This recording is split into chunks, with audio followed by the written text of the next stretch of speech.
रुकिए, अगर आप भी क्लास 10 के छात्र हैं तो इस वीडियो में 20 फरवरी के दिन जो सोशल साइंस यानी सामाजिक विज्ञान का सब्जेक्टिव क्वेश्चन आने वाला है वो आज के इस वीडियो में देखने वाले हैं। तो इस वीडियो को लास्ट तक जरूर देखिएगा और इस सब्जेक्टिव क्वेश्चन को याद कर लीजिए, क्योंकि ये सब वायरल सब्जेक्टिव क्वेश्चन है जो कि इस बार 2026 में 20 फरवरी को प्रथम पाली और दूसरे पाली दोनों में रहेंगे। तो चलिए क्लास को स्टार्ट करते हैं। पहला क्वेश्चन क्या कर रहे हैं जो कि बहुत ही इंपॉर्टेंट है। करेक्ट, खनिजों के संरक्षण एवं प्रबंधन से आप क्या समझते हैं? तो खनिजों के संरक्षण एवं प्रबंधन से क्या समझते हैं, चलिए इसका उत्तर समझ लेते हैं। करेक्ट कि संसाधनों, यहाँ पर संसाधनों का विवेकपूर्ण उपयोग ही संचारण कहलाता है, क्योंकि किसी भी संसाधन को बनने में लाखों वर्षों का समय लगता है। इसके विपरीत संसाधन प्रबंधन एवं जटिल प्रक्रिया है। इस उत्पाद से लेकर उपभोग तक शामिल किया जाता है। यानी खनिजों का संरक्षण क्यों करना चाहिए, उसको बचाना क्यों चाहिए?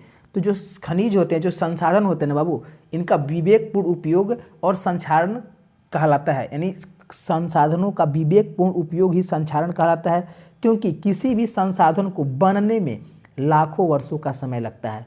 इसके विपरीत संसाधन प्रबंधन एक जटिल प्रक्रिया है। इस उत्पादन से लेकर उपभोग तक शामिल किया जाता है। इसलिए समझ गए कि खनिजों के संरक्षण और प्रबंधन से आप क्या समझते हैं। चलिए अगला क्वेश्चन देखते हैं, दूसरा क्वेश्चन।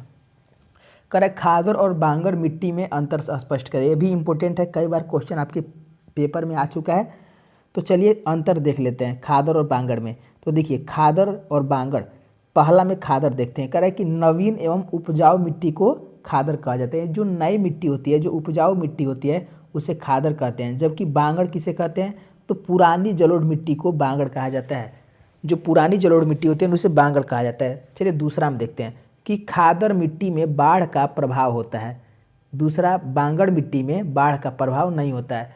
तीसरा देखते हैं कि उत्तरी बिहार एवं गंगा के मैदान इसका उदाहरण है, यानी खादर मिट्टी का। और तीसरा में है एक बांगर का कि महाराष्ट्र एवं पंजाब की भूमि इसका उदाहरण है। तो आप लोग समझ गए होंगे।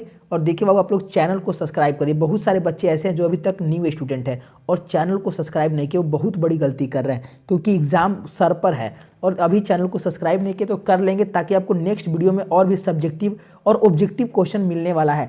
और अगर पीडीएफ चाहिए बाबू, तो वीडियो के डिस्क्रिप्शन में लिंक दिया हुआ है, वहाँ से कोई लिंक ज्वाइन कर लेंगे, पीडीएफ मिल जाएगा। नहीं तो कमेंट बॉक्स में लिंक दिया हुआ है, आप लोग कमेंट में जाकर ज्वाइन कर लेंगे।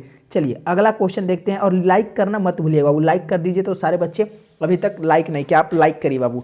तीसरा का आंसर देखिए कि समोच्च कृषि से आप क्या समझते हैं। समोच्च कृषि क्या है बाबू, कमेंट आपको मालूम है बताइए। तो चलिए इसको समझ लेते हैं कि समोच्च कृषि होता क्या है। जब पर्वतीय क्षेत्रों या ढलानों पर वृत्ताकार रूप में खेत की जुताई कर कृषि कार्य किया जाता है तो उसकी आकृति समोच्च रेखा की तरह दिखाई पड़ती है। इस प्रकार से खेतों के पोषणीय तत्व जलों के साथ नहीं बहते हैं और मृदा की उर्वरता बनी रहती है। यही होता है समोच्च कृषि। यानी समोच्च कृषि जो होती है पर्वतीय क्षेत्र या ढलानों पर किया जाता है। क्यों कहता है? देखिए पर्वतीय क्षेत्रों या ढलानों पर वृत्ताकार रेखा में रूप में खेती की जुताई कर कृषि कार्य किया जाता है ताकि उस आकृति समोच्च रेखा की तरह दिखाई पड़े। इस प्रकार से खेतों के जो पोषणीय तत्व होते हैं, जो पोषक तत्व होते हैं, वो जलों के कारण बहेंगे नहीं और मृदा की उर्वरता बनी रहेगी। इसे ही समोच्च कृषि कहा जाता है। उम्मीद होगा कि आप लोग समझ गए होंगे।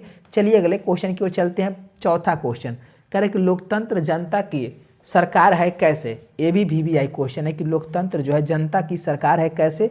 चलिए उत्तर समझते हैं कि लोकतंत्र में जनता स्वयं अपनी प्रतिनिधि का चुनाव करती है और यही प्रतिनिधि सरकार का गठन करते हैं, अतः यह जनता का ही सरकार है।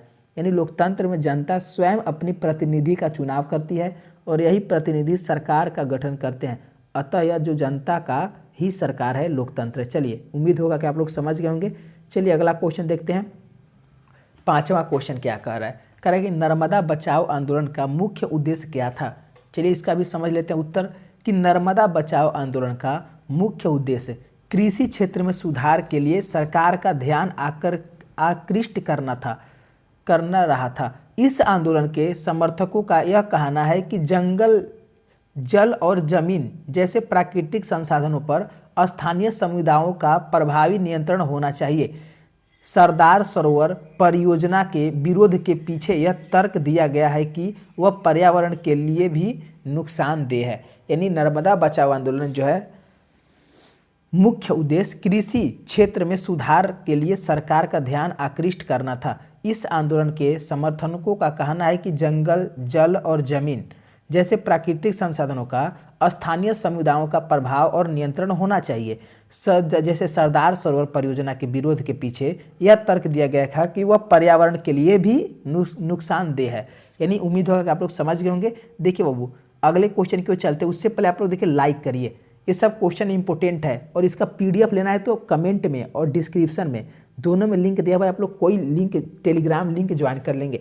6 के आंसर लगे तो पूंजीवादी अर्थव्यवस्था किसे कहते हैं? बताइए, पूंजीवादी अर्थव्यवस्था किसे कहते हैं? चलिए समझ लेते हैं। अर्थव्यवस्था का वह रूप जिसमें उत्पादन के साधनों का स्वामित्व निजी व्यक्ति के पास होता है और इसका उपयोग अपने निजी लाभ के लिए करते हैं, उसे पूंजीवादी अर्थव्यवस्था कहते हैं। जैसे में अमेरिका जो है पूंजीवादी अर्थव्यवस्था है। तो आप लोग समझ गए पूंजीवादी अर्थव्यवस्था कौन है।